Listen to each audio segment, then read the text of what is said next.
Imagine an architect-level interviewer asking you to design, secure, and ship an Azure ecosystem that never goes down, while you think out loud. In this course, we'll turn that pressure into a playbook, so you can respond with calm, concrete, hands-on answers instead of improvising under stress. An architect-level interviewer is quietly checking three capabilities at once. First, systemic impact. When you change one piece of the ecosystem, can you anticipate what happens to MDM, CRM, and e-commerce as a whole? Senior DevOps thinking is secure by default, performant by design, not ship it and see what breaks in production. Second, methodical troubleshooting. Under pressure, they're looking for a clear hypothesis, targeted data collection, and narrowing down causes, not random retries and config changes. Measure first, then modify. Third, strategic recovery. Outages, bad deployments, and security issues are inevitable. Your value is in tested rollbacks, blue-green or canary releases, and documented playbooks that make the system recoverable by strategy, not by panic. To succeed in this role, think in layers. At the foundation, you provision Azure with Terraform or ARM and secure it using service principles. You should be comfortable spinning up AKS clusters, storage, networking, and locking everything down appropriately. Above that sits delivery automation. You build CI/CD with Azure DevOps or GitHub Actions to containerize apps, run tests, and deploy to AKS using zero-downtime strategies like blue-green or canary. On the top layer, you keep the platform observable and secure. You plug in Prometheus and Grafana or ELK for metrics and logs, and enforce guardrails with Defender and Azure Policy. Interviewers will probe how you design, implement, and troubleshoot across all three of these layers in real scenarios. Now picture you're on call, and a developer hotfixes a production Azure app service directly in the portal. It works, until the next Terraform run silently reverts it, or that manual tweak never gets codified, and you end up with Snowflake infrastructure. A DevOps engineer treats the pipeline as the source of truth. You'd script the fix into Terraform or the deployment pipeline, restrict ad hoc portal changes with RBAC and policy, and consider adding drift detection, so any out-of-band change is surfaced quickly and corrected automatically. When an architect asks about Terraform on Azure, they're checking whether you treat state as a shared, protected asset. Local state tied to your Azure CLI login is a non-starter in enterprises. It fragments state across laptops, encourages drift, and breaks automation. Plain remote state in Azure Blob is a step up, with durability and encryption, but still weak on its own. Anyone with access can overwrite state, and there's no concurrency control. The real standard is remote state in Blob, accessed through a dedicated service principal with state locking. That combination enables secure pipelines, least privilege IAM, auditable access, and safe parallel deployments.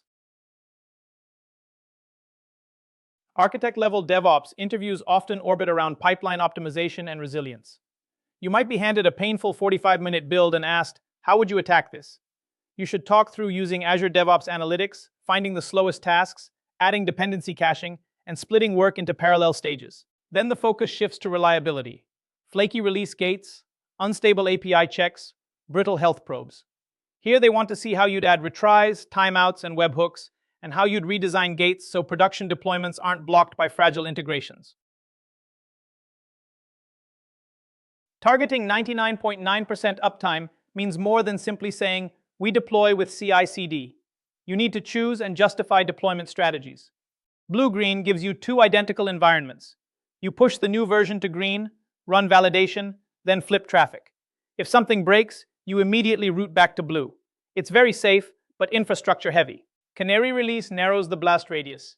You start with a small slice of users, say 5%.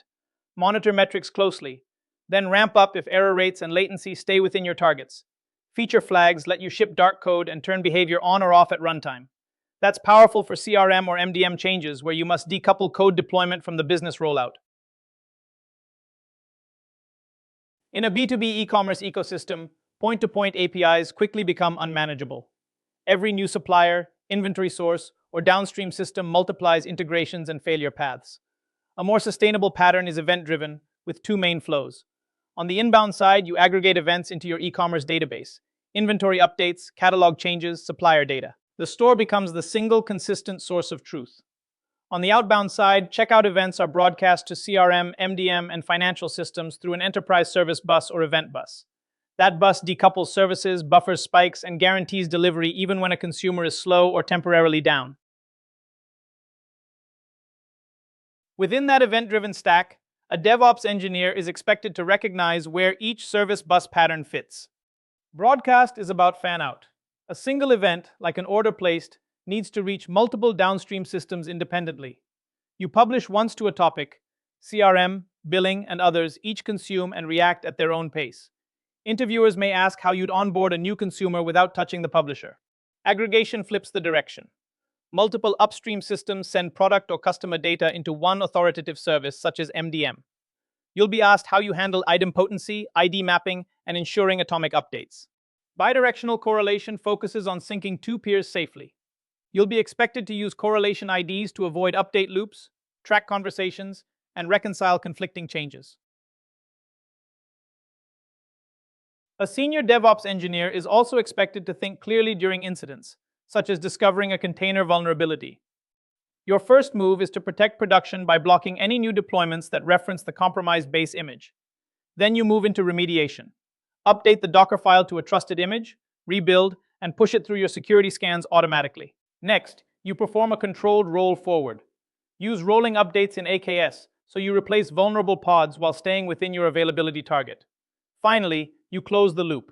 Verify that secrets weren't exposed, tighten policies so base images are scanned earlier, and capture the learnings in runbooks and a post-incident review. In this role, you're also expected to connect business language with raw metrics. SLIs are the actual numbers you measure in real time, such as API latency, error rate, or saturation.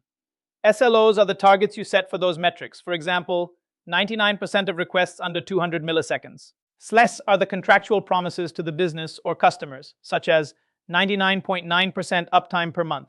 In a hands-on interview, you should be able to write a PromQL query to compute an SLI, configure a Grafana alert that enforces the SLO, and explain how a breach would affect the SLA and incident response, including rollback, scaling actions, and post-incident analysis. Across all of this, you're expected to think in terms of an end-to-end DevSecOps system, not isolated tools. Code begins in Git, and your responsibility starts with how that commit triggers secure, repeatable infrastructure changes through Terraform and security scanners.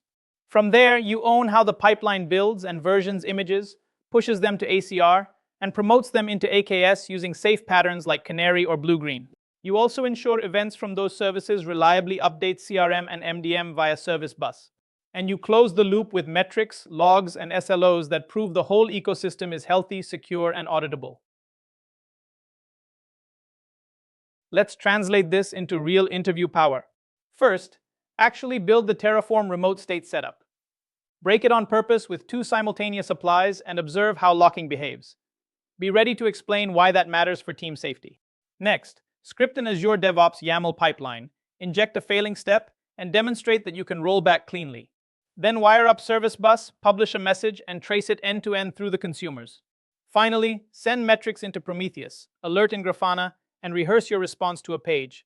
What would you do when this specific alert fires in production?